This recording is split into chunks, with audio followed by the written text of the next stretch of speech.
I say, I won't should on you if you don't should on me. And I'm saying should, okay? I've taught that to my children and they know to watch for that.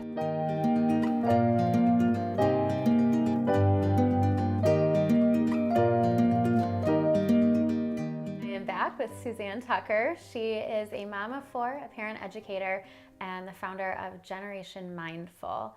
I know you founded Generation Mindful 2 years ago. Can you tell us about that journey, what Generation Mindful is? Yes, we're a line of educational tools and toys, and we nurture emotional intelligence. So if you think about Baby Einstein, I don't know if you know that brand. Yes, heard of it. But it's all about the smart baby, right? The IQ. We're sort of the opposite. We're all about the EQ. And the EQ is how we see the world and the things we do in the world. It's 4 things: self-care, social skills, awareness of others, and self-awareness. So those are the 4 facets that Generation Mindful nurtures. And the thing is, it's not only in our children, but it's in ourselves. So we're founded on the belief that we lead and guide by example. So we created a line of tools that nurture self-awareness, mindfulness, compassion in the adult and the child, and it helps them connect playfully. And the reason I started the line was because parents were taking my positive parenting class and they were loving the philosophies and they were loving the tools, but it felt really theoretical for them and they were still struggling with daily application. One parent specifically asked me, so how do I share this with my husband? How do I get my mother-in-law on board? And I said, I gotcha.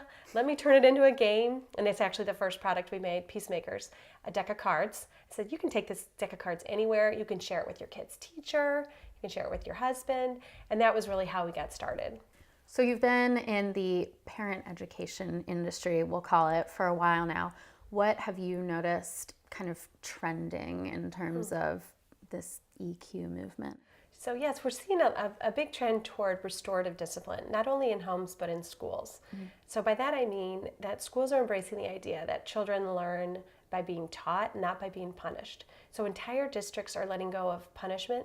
Instead of sending you to the principal's office, they might send you to a calming corner there in the classroom. They understand the brain increasingly, both at school and in the home. And instead of sending the child into a defensive mode, which is fight, flight, or freeze, educators and parents are embracing the science and they're teaching the child. So when they're making a mistake, they are saying what happened and they're kind of guiding the child through what other choices could you have made. And then the child is learning from the mistake they made instead of repeating it. So I would say it's probably one of the neatest trends we're seeing in schools and in homes, restorative discipline, and it's very well researched. When you are working with parents, what are issues that you feel like you are hearing over and over again? The number one issue that I hear from parents is that they're feeling not enough. I totally get that. I'm a mom of 4. We put so much pressure on ourselves, and at the same time, we give our power away. By that I mean, we live in this information age where you can Google anything, and somebody's going to tell you, and you're going to think they're doing it better, and you're going to think that they know what they're talking about. So it's kind of funny coming from me. I'm a parent educator, but I preface every class I run with this idea that you are not supposed to read any book or come to any class for answers, okay? You're coming to be inspired. And I tell my parents to listen for what is there for you. You'll know, because if I say something and you're like, that's for me, you'll get this feeling inside and you'll kind of light up. And so I really believe in intuition and coaching parents to tune in, trust their intuition, don't give your power away, read all the books, talk to all the people, but be selective about what you choose and only choose the stuff that lights you up, that you think, that's for me, that's for my kid, that's going to make a difference in my home.